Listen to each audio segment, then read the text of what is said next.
this got me to thinking about the Civil War.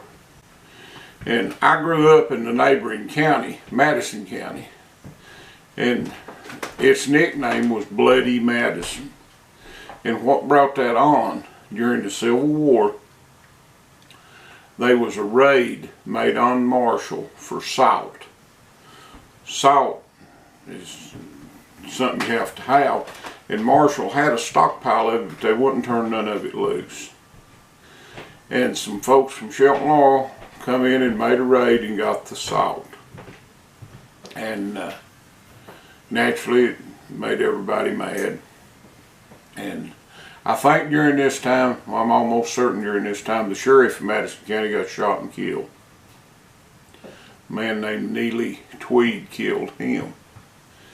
And my great-great-grandfather's brother, John Peak, who was a colonel in the Southern Army, he got wounded during that raid. And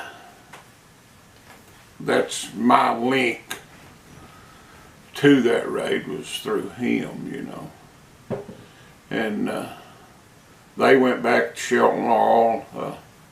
A guy named Lawrence Allen and another named Keith.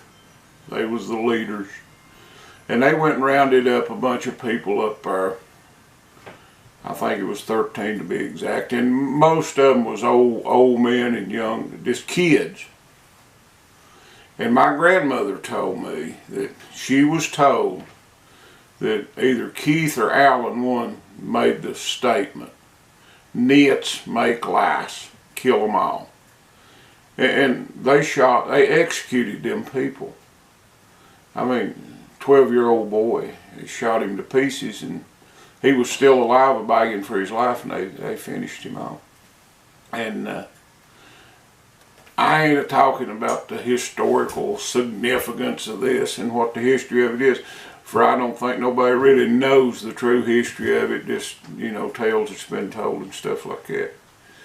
But I do know that there was hard feelings over that went well into the 1930s. There was an old guy in our community, and my grandmother said he never was thought well of because he was part of that.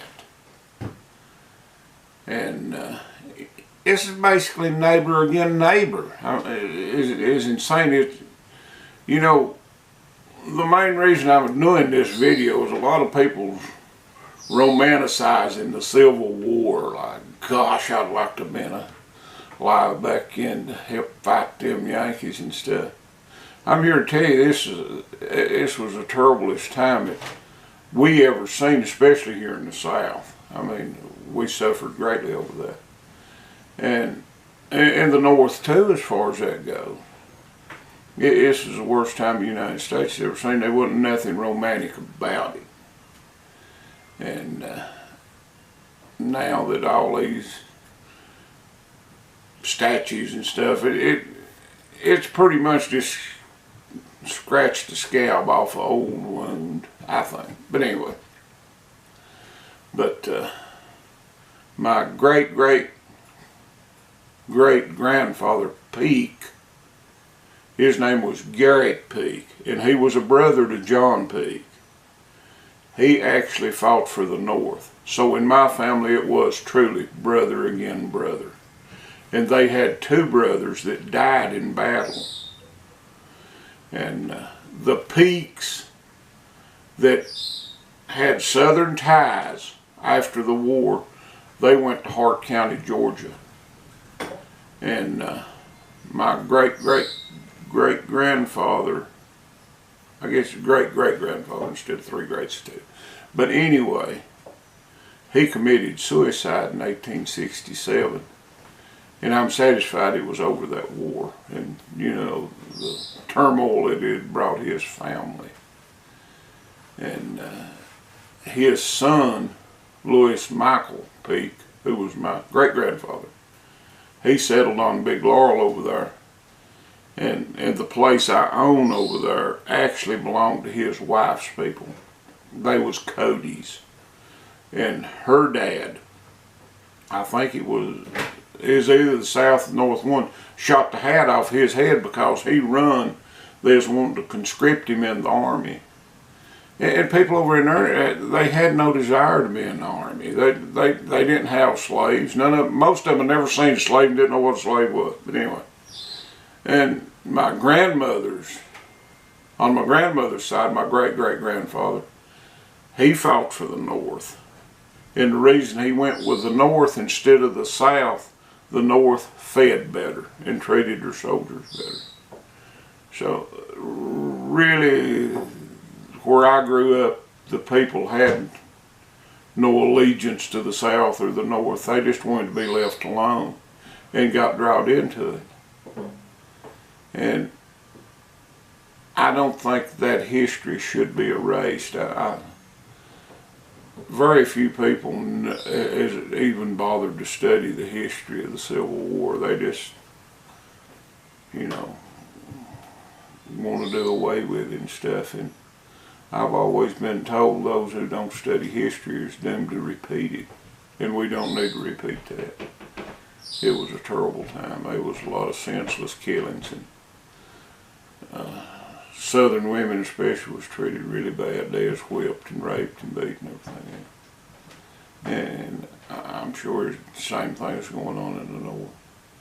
When they made that raid and captured them 13, there's 3 or 4 women up there they beat and tied up and hung. I don't think they killed any of them, but they nearly did.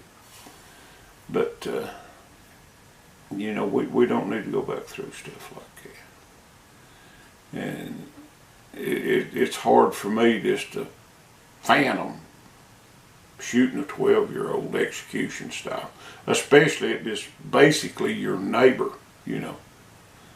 And the house is still standing in Marshall where Allen lived. I've been in it.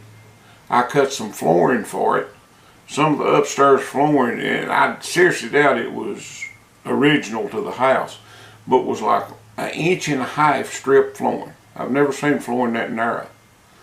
And we molded for days getting that stuff done, but it made a pretty floor. And the paint inside that house, I think they took ground up corn cobs and blasted the walls with it, and that paint looked like it was 1/8 of an inch thick where it had been painted so many times. But the house is still standing there. And, you know, it's part of our history. But that Civil War was a bad time. I have no doubt about that. For my grandmother raised me, and she was born in 1897. And her grandfather, she had conversations with him, you know, about it. He was in Vicksburg, Mississippi, a garden. I think Vicksburg had done failed, but he was part of the guards there and stuff. And, you know, like I say, most people, where I grew up, was not real gung-ho for the war one way or the other. And they was just little pockets of western North Carolina. Some of them be for the North, some be for the South. Like I think that Keith, I think he was actually a doctor, you know. And had Allen. And I think Keith and Allen both went to Arkansas after the war. And nobody was really prosecuted for that.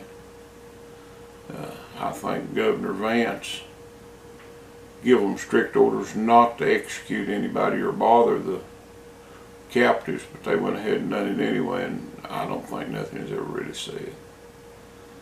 But that Civil War was a tough time, and I don't think it ought to be just swept under the rug, you know, and I don't think it ought to be glorified either. Especially from the Southern point of view, for the South lost. We lost, there ain't no question about that. But I don't think we should be punished for it, and I sure don't think we should be punished now, this many years later. And most of the people waving these rebel flags as young kids anyway just want to aggravate people, so I think they ignored them all my life. How come now they're not, you know? But that's my take on the Cival War Madison County, and pretty much my thoughts on the Civil War altogether. It was a terrible time, and I'm glad it's behind us and not in front of us. I'll put it that way. But that's pretty much it.